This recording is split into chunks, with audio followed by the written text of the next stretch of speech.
युवा पीढ़ी quality teachers नहीं हैं, बच्चों के को अच्छी शिक्षा देने के लिए उपयुक्त उनके वातावरण नहीं विचार है। से लेके चलने से युवा पीढ़ी के जो लोग हैं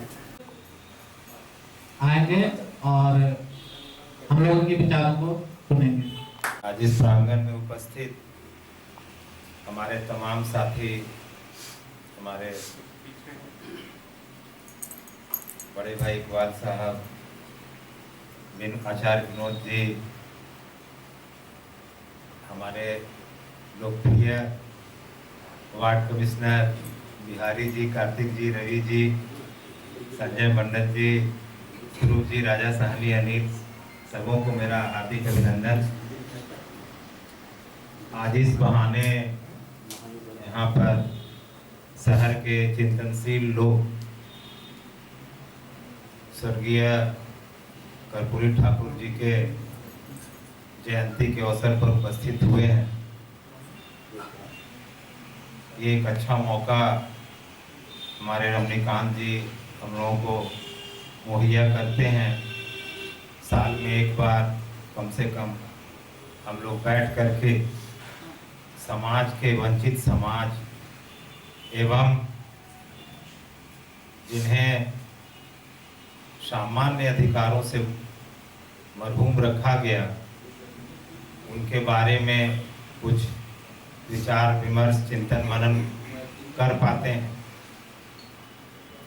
तो कर्पूरी जी के जीवन के बारे में कुछ भी कहना, जो पहले से लोग बोलते आते हैं कि सूर्य को दीपक दिखाने के समान है, वही बात है। आप कल्पना करें कि आज इस आधुनिक युग में जब हमारे पास इलेक्ट्रॉनिक मीडिया, प्रिंट मीडिया और सारी तरह की सूचनाएं, सुविधाएं मौजूद है, इन परिस्थितियों में भी हम एक दूसरे को जोड़ नहीं पाते हैं, एक दूसरे का ख्याल नहीं रख पाते हैं।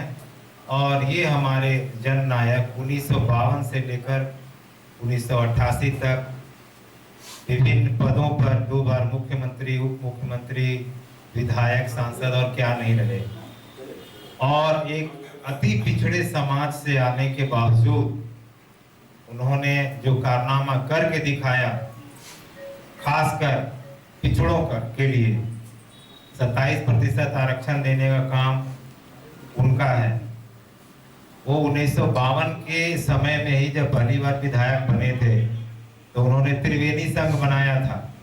त्रिवेणी संघ ऐसे लोगों का समूह था जो थे तो पिछड़े वर्ग के, लेकिन उनको सत्ता में, सरकार में कोई हिस्सेदारी नहीं मिलती थी।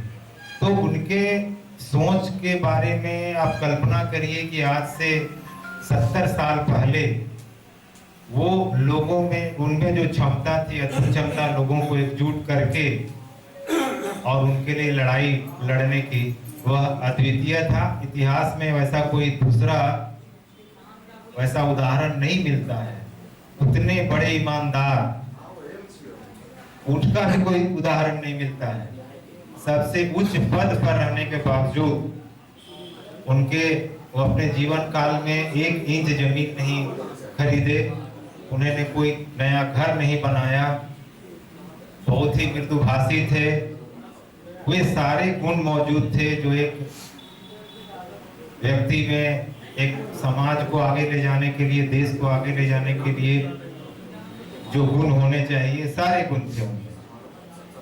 हमारे सहयोगी ने बताया कि सभी उन्हीं के चेले हैं। आज जो बिहार और झारखंड में जो लोग सत्ता में हैं, वो उन्हीं के प्रभावित, उन्हीं के चेले या उन्हीं के द्वारा बुलाए गए लोग। नीतीश कुमार को भी कर्पूरी ठाकुर जी ने ही उनके घर से बुलवाया था कि आओ, ये लड़का बोलने वोलने में ठीक है, पढ़ा लिखा है, आकर के राजनीति में आओ। हाल में उनका इंटरव्यू में हम सुने थे इस बात को। नीतीश जी बोल रहे थे कि कर्पूरी जी के आशीर्वाद से ही हम आज नेता बन पाए, और गर्व है कि उनके आदर्शों को बहुत हद तक उन्होंने आगे ले जाने का काम कर रहे हैं। एक प्रस्ताव आया था कि कर्पूरी जी की प्रतिमा लगाई जाए, तो निसंदेह उनकी प्रतिमा लगेगी, उसमें धन आड़े नहीं आएगा। सब मिलजुल कर हम लोग प्रतिमा बनवा लेंगे। लेकिन जगह का चयन करने का समय है कि किस चौराहे को चुना जाए, और हम लोग सब मिलकर आवेदन देंगे जिला प्रशासन और राज्य सरकार को कि हम लोग इनके प्रतिमा को कहीं लगा पाएं।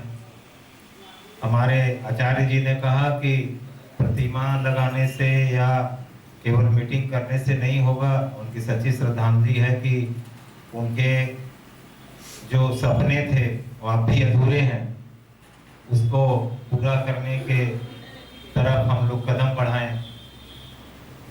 तो यहाँ जितने लोग उपस्थित हैं सभी लोग जुझारू हैं, चाहे वो संजय जी हो, चाहे रवि जी हो, चाहे बिहारी जी हो, सभी इस लड़ाई को लड़ रहे हैं।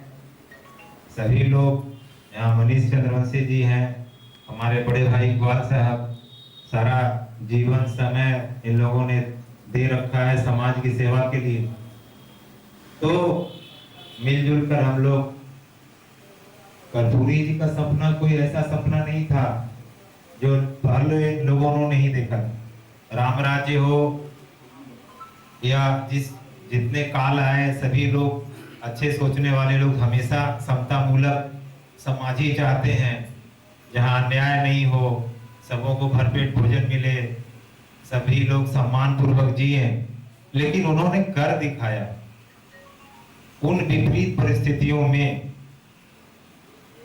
जब लोग छाया को अछूत मानते थे, जब लोग सामने बैठने नहीं देते थे सामंतवादी शक्तियां, वे सामंतवादी शक्तियां अभी भी हैं और उतनी ही मजबूत हैं, बल्कि अभी उस समय से ज्यादा मजबूत हैं। जैसा कि महान चिंतक हमारे विनोद भाई ने बताया। लेकिन कर्पूरी जी में दूरदर्शिता थी।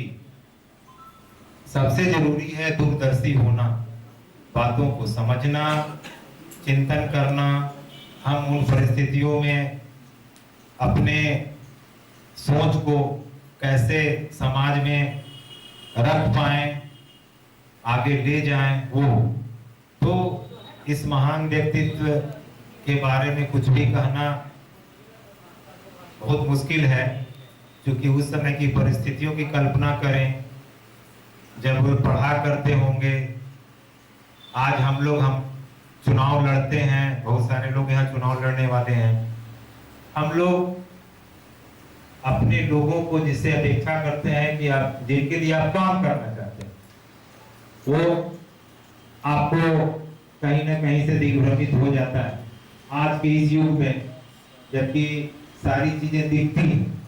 उस समय कितना मुश्किल रहा होता होगा जब हमको अभी सारवा का सारा खबर व्हाट्सएप पर मिल जाता है, न्यूयॉर्क का सारा खबर मिल जाता है, वाशिंगटन में कैसे लोग अटैक कर रहे हैं। इस समय कितना आसान है अपनी बातों को रखना, लोगों को समझाना बुझाना। उस समय कितना मुश्किल रहा होगा। उस समय वो कोई चुनाव नहीं हारे, तो कल्पना करिए कि वो कितना बड़ा आदमी होगा। आज हम खुद ही सोचते हैं, बार बार चुनाव में चले जाते हैं, ये सोच करके ही जाते हैं। जब हम पहली बार चुनाव लड़े थे मेयर का यहाँ पर, उस समय में यही सोचे थे कि कोई ये नहीं बोलेगा कि हमें पढ़ा लिखा आदमी सामने आया ही नहीं तो हम लोग किसको वोट देंगे।